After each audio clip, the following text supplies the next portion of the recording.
তখন কোনো প্রশিক্ষণ নেওয়ার মতো কোনো প্রতিষ্ঠান ছিল না বা পাঠশালা ছিল না। বলতে গেলে আমি নিজেই শিক্ষক।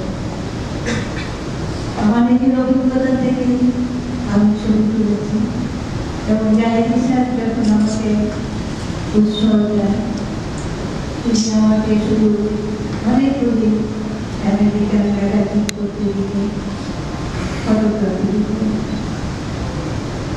বলতে এই ফটোগ্রাফি বইগুলির মধ্যে যে ছবি আছে সেই ছবিগুলি ভালো করে লক্ষ্য করতে এবং নিচে যে এবং অ্যানোটেশন লেখা আছে সেগুলি দেখতে। আজকাল অবশ্য এসব দেখার কোনো বালাই নাই, ডিজিটাল ক্যামেরার সাথে ক্লিক করলে ভালো ভালো ছবি উঠে যায়। কিন্তু আমাদের সময় আকাশের দিকে তাকিয়ে থাকতে হতো, তখন দিকে কিভাবে আলো পাবো, কিভাবে ছবি তুলব।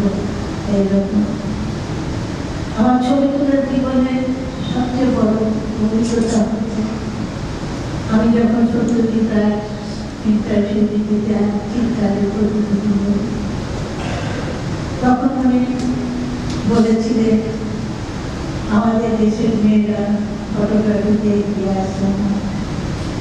এবং পরে তিনি একজনের কাছে বলেছিলেন ওর ক্যামেরার ধরার অ্যাঙ্গেল দেখে আমি বুঝেছিলাম ও ভালো ছবি তোলে।